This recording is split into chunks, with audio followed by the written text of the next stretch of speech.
yang lagi main remi, yang lagi banting balem, yang lagi masang slot, itu rahmat. Karena Allah pengen kita masuk surga, dibikin gampang.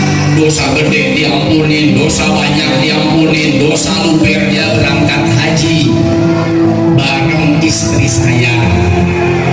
Kebetulan istri saya 3.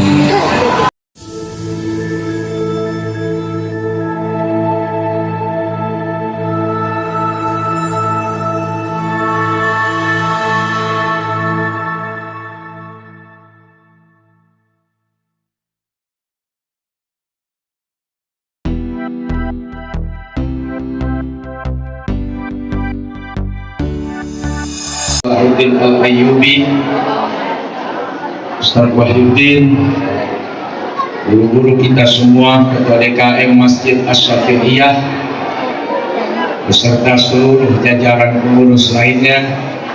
Mudah-mudahan guru-guru kita semua senantiasa dimuliakan oleh Allah. Amin.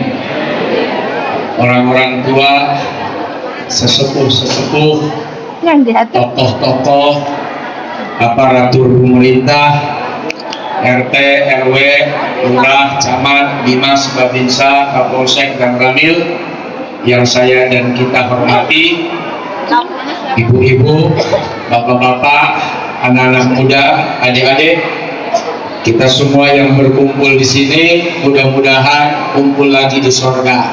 Amin. Amin. Ya Rabbal Alamin.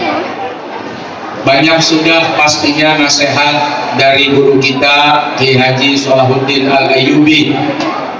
Pulang dari sini mudah-mudahan kita bisa menjadi pengikut umat yang terbaik, yang dipuji oleh Allah Subhanahu wa Ta'ala karena menjadi umatnya Nabi Muhammad Sallallahu Alaihi Wasallam.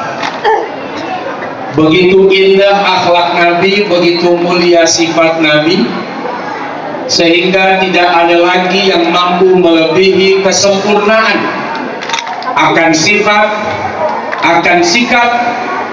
Dan itulah kemudian Nabi menjadi Rasul sekaligus penutup para Nabi dan Rasul. Dan kitalah umat yang terakhir, umat yang terbaik. Mudah-mudahan kelak di akhirat Allah kumpulkan kita bersama dengan baginda Nabi Muhammad Sallallahu Alaihi Wasallam. Jadi itu harapan kita, niat kita datang ke sini, duduk di sini karena cinta sama Nabi. Mudah-mudahan kita yang mencintai Nabi akan duduk bersama orang yang dicinta, yaitu Nabi Muhammad Sallallahu Alaihi Wasallam. Yang kedua, ini temanya dasar. Sentuh hatimu dengan Quran, lembutkan hatimu dengan sholawat. Sebaik-baik ucapan adalah doa dan sholawat untuk Rasul tercinta. Alhamdulillah. Itulah mengapa Nabi Sallallahu Alaihi Wasallam menjadi rahmat bagi alam semesta. Apa itu rahmat? Apa dong? Rahmat. Entong. Itu mengkong rahmat. Ajarannya penuh kasih sayang. Kehadirannya membawa kasih sayang.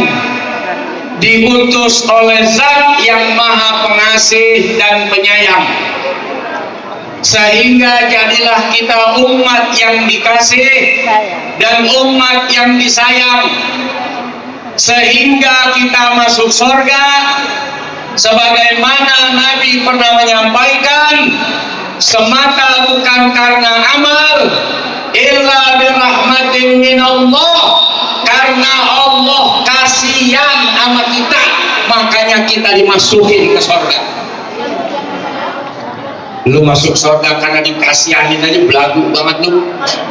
Gue nggak tanya jam dah, menit kalau sholat dah urusannya.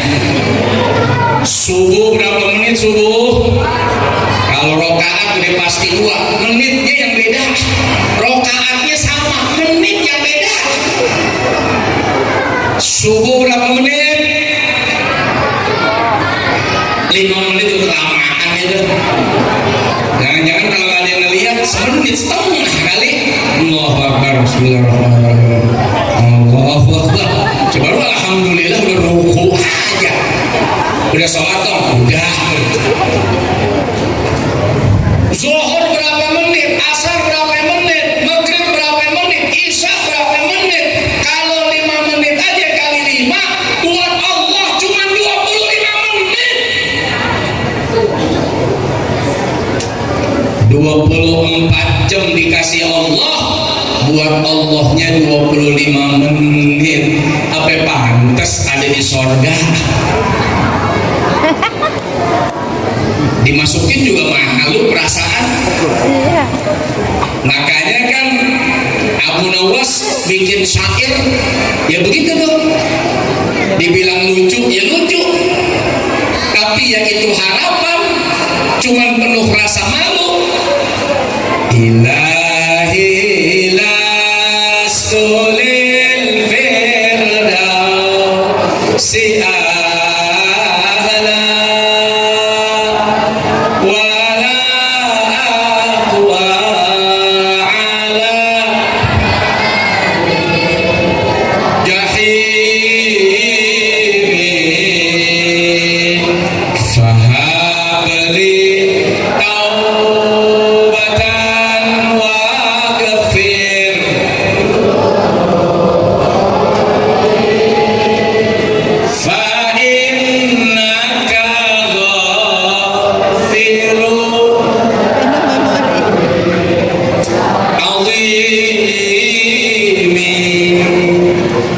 dibilang pantes, rasanya nggak pantes. Tapi kalau nggak masuk surga mau kemana lagi? Masuk neraka nggak kuat ya Allah. Aku berharap dosa yang begitu banyak Kau ampuni ya Allah, dengan rahmat-Mu, dengan kasih sayang-Mu. Ampuni dosa-dosa kami ya Allah, karena Engkau Maha Pengampun ya Allah atas segala dosa dan kesalahan. Cuman itu yang kita minta, Pak Bu. Jangankan di luar kita ngelihat dosa dengan mata, kita ngedengar dosa dengan telinga, kita ngeresep dosa pakai pikiran dan hati. Lagi sholat aja, lagi sholat, Bu, lagi sholat. Jangan-jangan campur dosa sholat kita. Bismillahirrahmanirrahim. Alhamdulillahirabbil alamin. Buset cakep juga tuh anak Pak Haji. Pakai lewat lagi. Ya, gua batalin dosa. Gua nggak batalin dia lewat aja, hilang. Lagi sembahyang ngeliatin si montok. Lagi sholat inget kunci motor. Lagi sholat inget ikan peda. Lagi sholat inget ikan asin. Lagi sholat inget masang slot. Lagi sholat nungguin kakak biar diajarin cepet maksudin.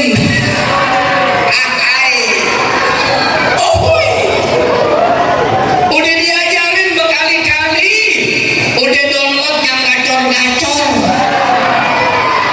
tetep aja gak di WD. Amsyong, betul. Lagi sholat masih mikirin judi. Bahkan yang lebih parah, lagi sholat doa biar menang judi. Masya Allah. Iyyaka na'budu wa iyyaka nasta'in. Ya Allah, mulu gua gedek banget dah. Udah jelek, gembrot, ngasih kopi kagak, gua sumpahin dosa, enggak gua sumpahin ngeselin. Ngelihat bininya gedek bener. Bagaimana tuh? Hampir 24 jam. Hampir 20 setiap detik kita. Yang lagi main remi, yang lagi banting balak 6, yang lagi masang slot, yang lagi tidur di rumah janda. Tidur doang memang apa sih? Kalau itu jangan punya kontrakan. Resek lu. Yang dipanggil yang dosanya besar, saking besarnya kata Allah melampaui batas, offset, luas. Apa panggilan Allah? Ya ibadi, wahai hambaku tersayang. Allah nggak panggil mal'un, orang laknat. Anak-anak Udah kebanyakan dosa lo laknat. Allah panggil ya ibadi, wahai hambaku tersayang. Itu yang dipanggil ibadi, yang dosanya udah melampaui batas. Sini, come here, kemari. Saya mau kasih tahu. Apa kata Allah? La taqnatu mir rahmatillah. Jangan putus harapan, jangan putus asa dari rahmat Allah, kasih sayang Allah. Kalau kita nanya maksudnya apa ya Allah? Allah jawab, innallaha yaghfiru dzunuba jami'a. Sesungguhnya aku Allah mengampuni semua dosa-dosa. Muncratnya dong. Maaf ya. Atas gue jumpa bau banget cigonggu. Maaf ya. Lo kalau gue ceramah gue payung. Gue suka nyembur. Kenapa Allah memberikan jaminan dan harapan yang luar biasa kepada para pendosa? Allah mau mengenalin dirinya di hadapan kita manusia yang punya dosa, kadang-kadang sombong, yang punya dosa lagunya gede banget, yang punya dosa berasa nggak punya dosa sama sekali. Allah mau kasih tahu, innahu huwal ghafurur rahim. Karena Allah itu ghafur dan Allah itu rahim. Bu,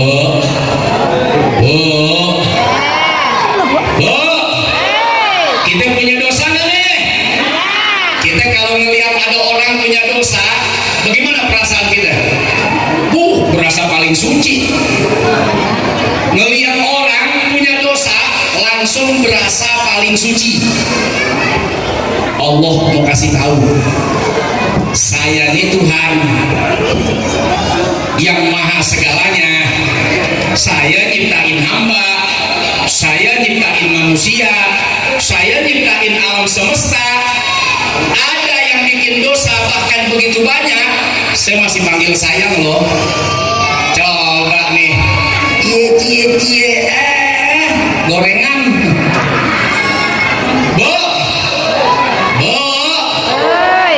Kalau suami ibu bikin satu kesalahan, ceritanya dia ngopi di rumah perawan, janda udah dikawinin kan tadi. Suami ibu ngopi di rumah perawan, ibu sebel. Lah, masa ngopi doang sebel? Itu rahmat. Karena Allah pengen kita masuk surga, dibikin gampang.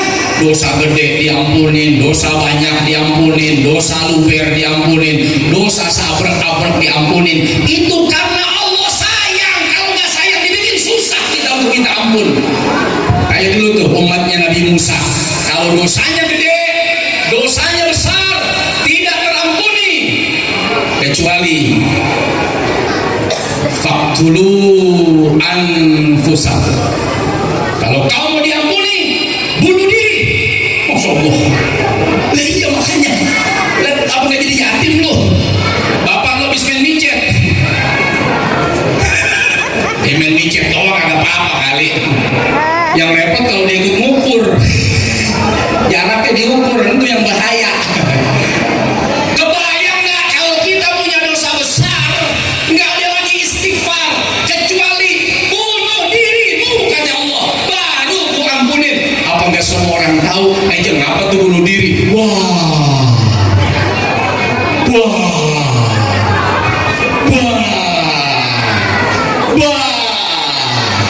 pasti habis. Begini.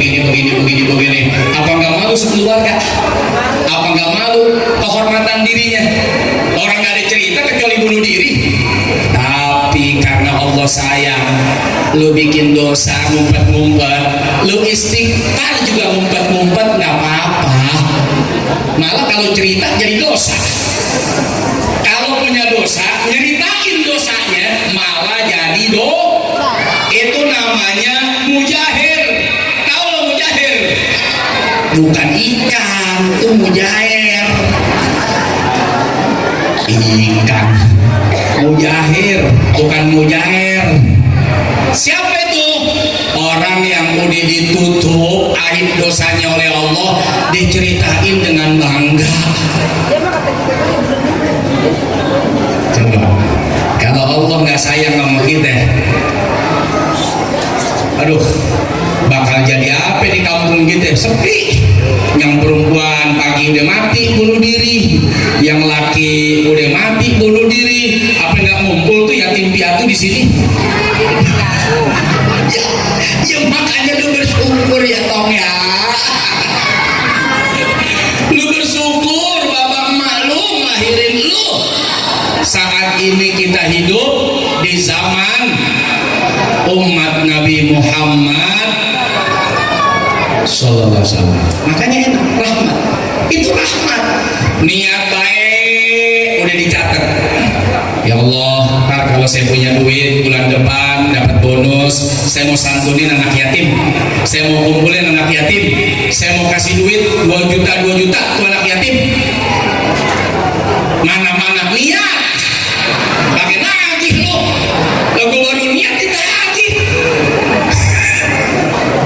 Tahu ada urusan, ada persoalan yang kita tidak bisa tunaikan niat kita. Udah dicatat belum tuh niat kemarin pahalanya? Udah, niat belum dikerjain, bahkan gak sempat dikerjain karena satu persoalan. Orang bukan nazar, kalau nazar iya, niat udah dicatat oleh Allah. Tapi kalau niat, nah ini modal maulid ntar malam nih di Masjid Syafi'iyah, pasti sendal banyak nih. Nah kalau gue datang ke sini, gue intip kanan kiri, gue tukar sendal swallow gue. Baru niat Tom, baru niat. Udah dicatat dosa belum? Belum, gue keplak loh. Belum. Udah pakai ngotot lagi. Belum. Lu udah makan kembang belum? Udah. Niat, udah berangkat, udah duduk di masjid, tinggal action, ngelihat situasi, ngedenger ceramah, nggak jadi nyolong.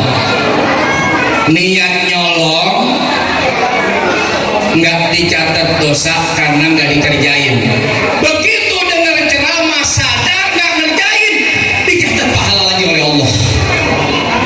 Bayangin, niat nyolong dari catat dosa, nggak jadi nyolong dapat pahala karena niatnya kagak jadi, dicatat pahala oleh Allah. Saya berangkat haji bareng istri saya. Kebetulan dan istri saya 3. Anaknya anaknya 3. Anak saya 3, istri baru 1. Baru biar 1 rasa baru. 1 baru 1.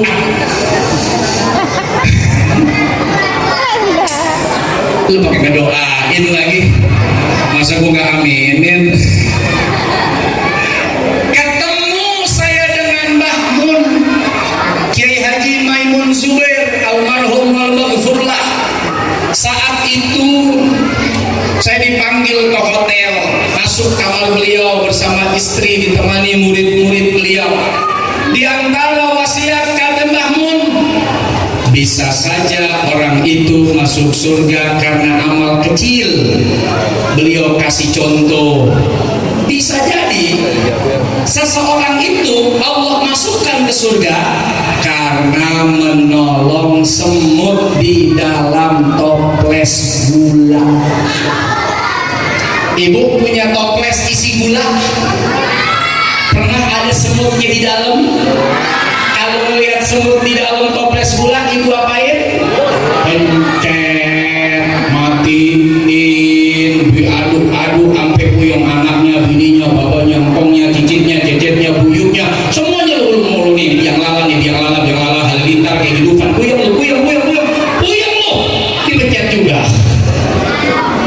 Kata Mbah Mun, bisa jadi semut yang kamu tolong itu jadi sebab kamu masuk surga. Masya Allah, asik kan tuh. Bahkan maaf, seorang PSK, perempuan nakal, Abu Hurairah meriwayatkan Nabi menyampaikan dapat ampunan dosa tuh perempuan karena nolong anjing aus. Pulang dinas, lihat anjing keausan di pinggir sumur, buka selendang, buka sepatu, ditarik air, dikasih minum, anjingnya pergi. Allah berikan rahmat ampunan buat perempuan yang pendosa itu. Masya Allah. Tapi hadis ini bukan untuk melegalkan dosa, bukan. Jangan sampai itu kedengeran sama yang mangkal.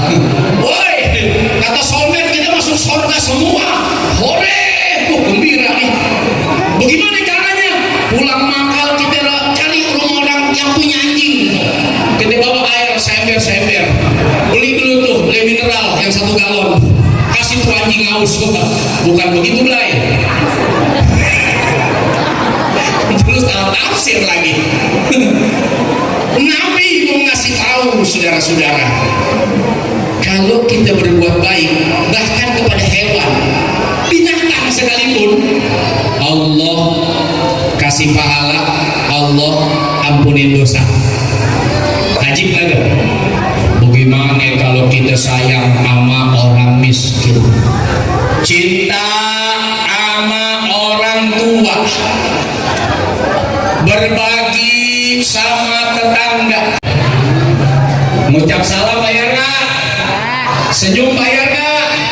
Ngedoain tetangga bayar gak? Tuh yang gratis begitu aja kita gak kerjain. Pernah gak doain tetangganya biar duitnya banyak? Gue rasa gak pernah.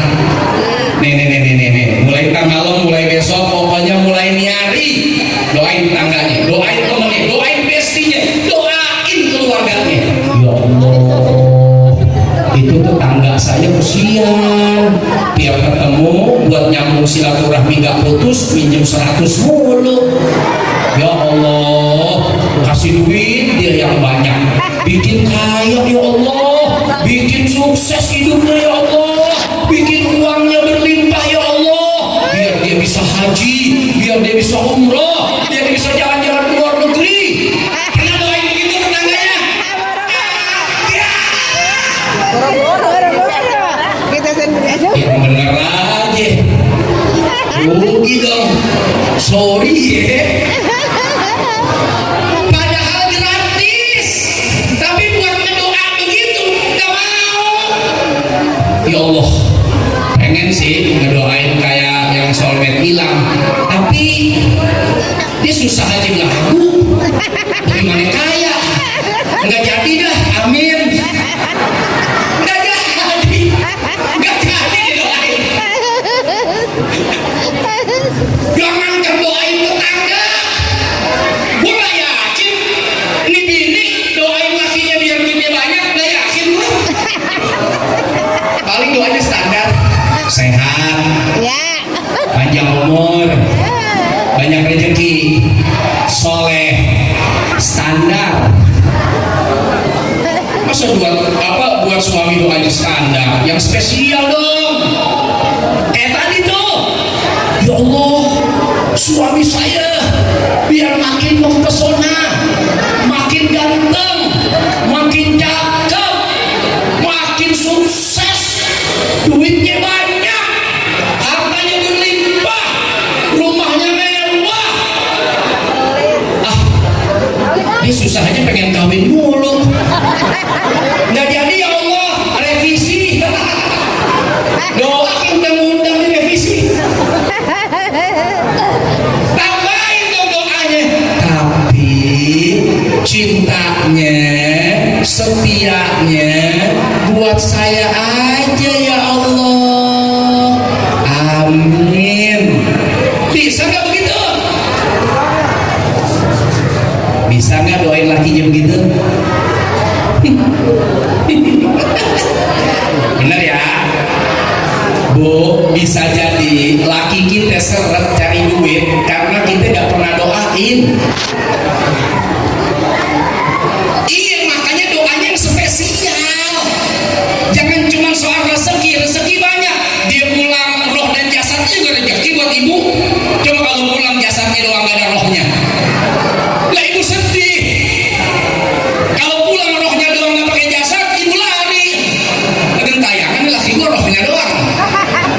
Dia datang, roh dan jasad aja udah rezeki. Ya Allah, makasih masih diberi nikmat rezeki suami yang bisa pulang dengan roh dan jasad dalam keadaan sehat.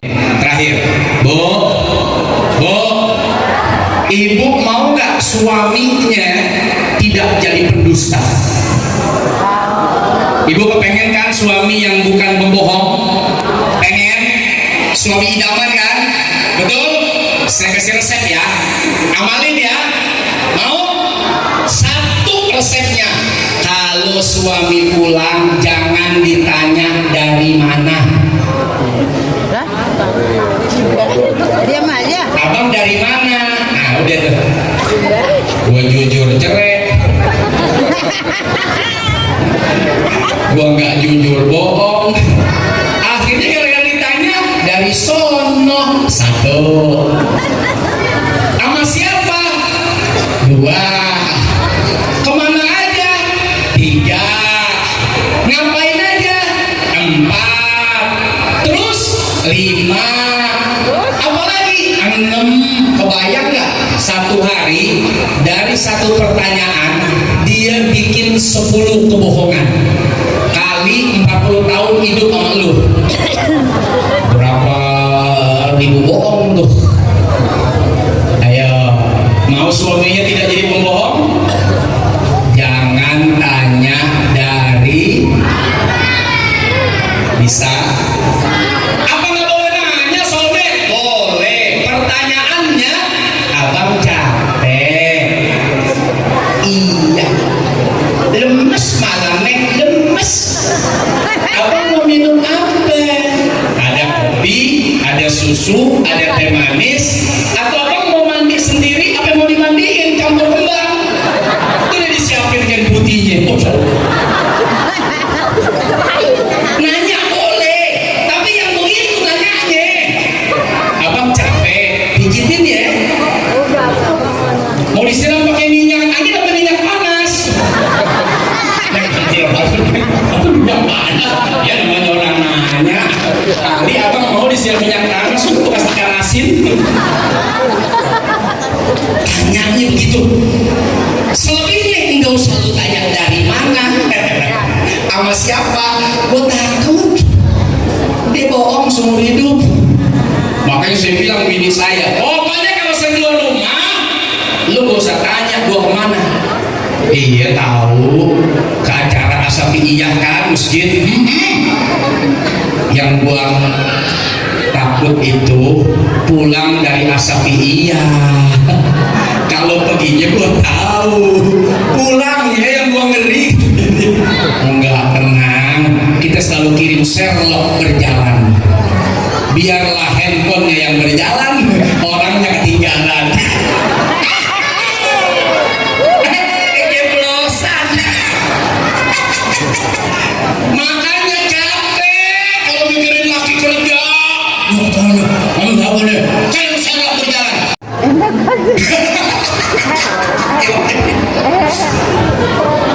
Karena perempuan itu besar di perasaan, laki itu gede di akal pikiran. Makanya kalau laki nggak kerja, yang ibu tanya bukan hatinya tapi otaknya. Bang, otak lu nggak ada apa? Lu nggak lihat nih anak lu nih belum bayaran sekolah, mikir bang pakai otak. Dia nggak tanya perasaan, kagak, otak yang ditanya.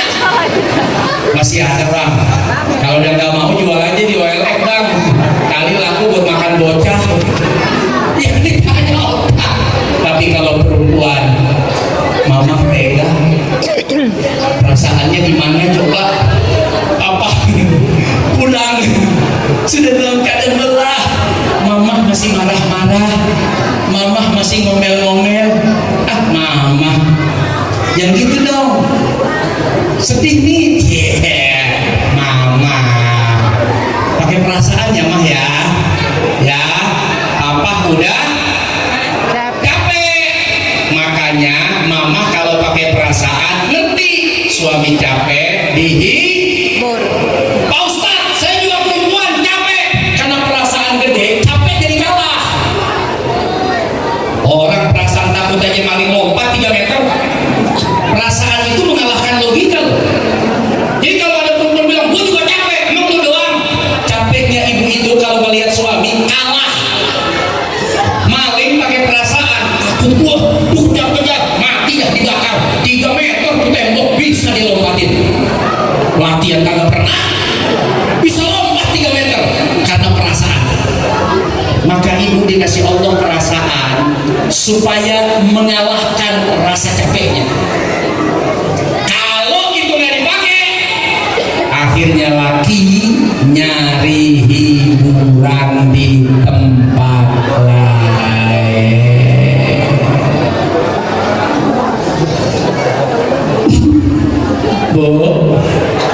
Bu, cuman modal 200 dipanggil saya, modal pego pakai dipangku, modal 300 dicubit